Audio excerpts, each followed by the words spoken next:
Who was Christopher Columbus, and where was he really from? Has his true lineage finally been revealed? For more than 500 years, the world believed it knew exactly who Christopher Columbus was. But what if history got it wrong? What if the man who changed the world was never the man he claimed to be? New research has reopened one of history's oldest mysteries. Not where Columbus sailed, but who Christopher Columbus really was. Tonight, we reopen the case.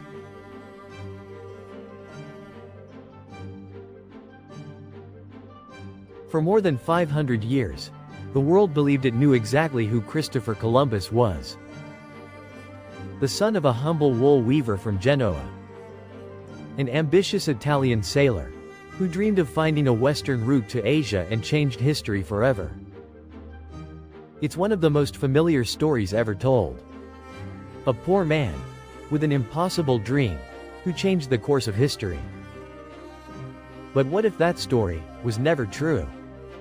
What if Christopher Columbus wasn't the man history claimed he was? What if the greatest secret he ever kept had nothing to do with discovering the new world, but with hiding his own identity? Recent DNA research has reignited one of history's oldest debates. Not simply where Columbus came from, but whether the man history remembers was living behind an entirely different identity. And that mystery begins with a simple question. Did Christopher Columbus ever fit the story we were taught?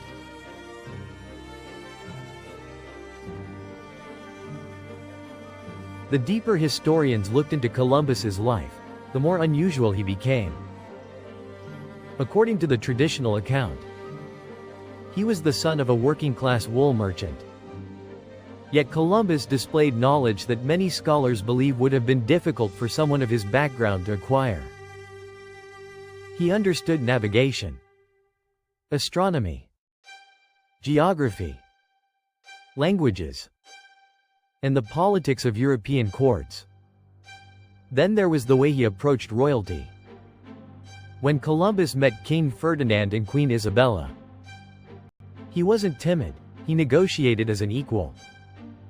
Before agreeing to sail, he demanded extraordinary rewards. He wanted the title of Admiral of the Ocean Sea.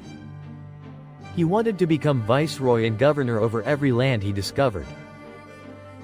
Most remarkable of all, he insisted those titles become hereditary, passing to his descendants forever. Those weren't ordinary requests. They sounded like demands from someone who already believed he belonged among Europe's elite. But why?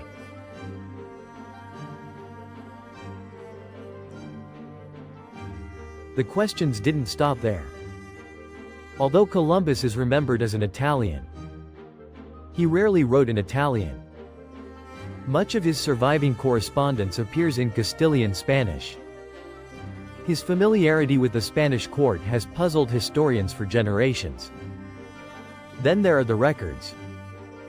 For one of history's most famous men, his early life is surprisingly difficult to reconstruct. Documents conflict. Some appeared decades after his death. Others simply don't exist. Over the centuries, more than 20 different theories have attempted to explain his origins. Portuguese, Catalan, Galician, French, even Greek.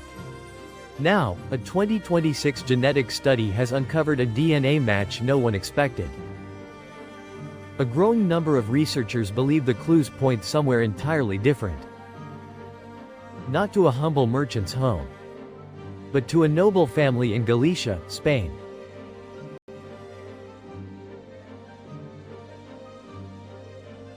The renewed interest sparked by DNA research has encouraged historians to re-examine an old possibility. What if Christopher Columbus deliberately concealed who he really was? Supporters of the noble family theory argue it explains many of history's unanswered questions. His education, his confidence around royalty, the extraordinary privileges he demanded, his familiarity with Spain's ruling class.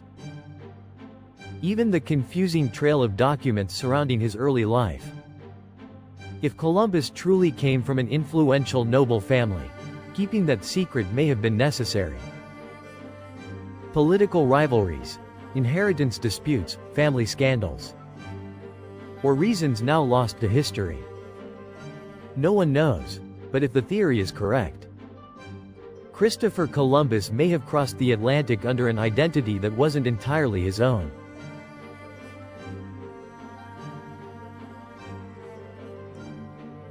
Not everyone accepts the noble family theory. Many respected historians continue to support the traditional belief that Columbus was born in Genoa.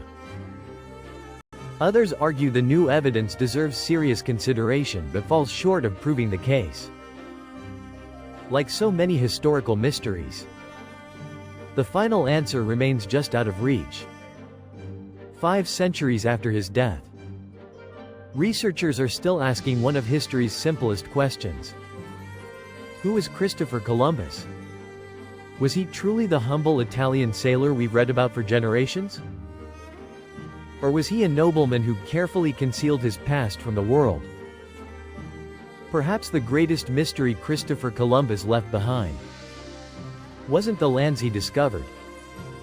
It was the identity he carried with him. I'm Grim Jim, the Underteller. And sometimes, history's greatest discoveries aren't found across an ocean. They're hidden inside the people we thought we already knew.